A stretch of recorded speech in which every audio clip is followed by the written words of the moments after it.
आज सकाळी ना सूर्य एकदम व्यवस्थित दिसत होता, कारण की आभाळ पूर्ण मोकळं झालं होतं. डेअरीतून जाऊन आल्यानंतर आपण पहिले किटल्या धुवायला घेतल्या, कारण किटल्या ना सकाळी लवकर धुतल्या ना तर दूध नासायची शक्यता कमी असते. म्हणून त्या ना पहिले आपण निर्माणीने सगळे व्यवस्थित धुवून घेतले.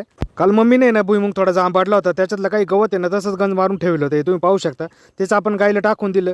त्यानंतर आपले ना बाकीचे काम उरकलं, आपणही भुईमुग थोडा जांभाडायला लागलो.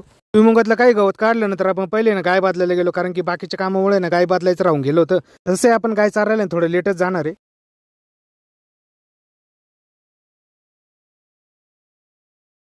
मी ना गाय बदलून सनी विहिरीपासून चाललो होतो, तिकडे मला ना विहिरीमध्ये 2 बेडकं दिसले. हे तुम्ही पाहू शकता. पहा, इथं एक आहे आणि ना दुसरा इथं समोर दिसेल तुम्हाला. आता त्याचं थोडंसं डोकं दिसतं, कारण की ना पाणी थोडं चमकू राहिलंय. ते झाल्यानंतर कापलेल्या चाराची ना आपण कुटी करून दिली, या गोठ्यामध्ये ना दोघांना टाकून दिली. तसं आमचं दुसरं वासरून एक अजून दुधावरच आहे, त्याच्यामुळे ते चारा खात नाही. ते झाल्यानंतर आपण गाय चारायसाठी ना रानामध्ये आलो होतो, तर इथं बाबली खाली आपण थोड्या सावलीत बसलो गाई मोकळ्या करून सनी.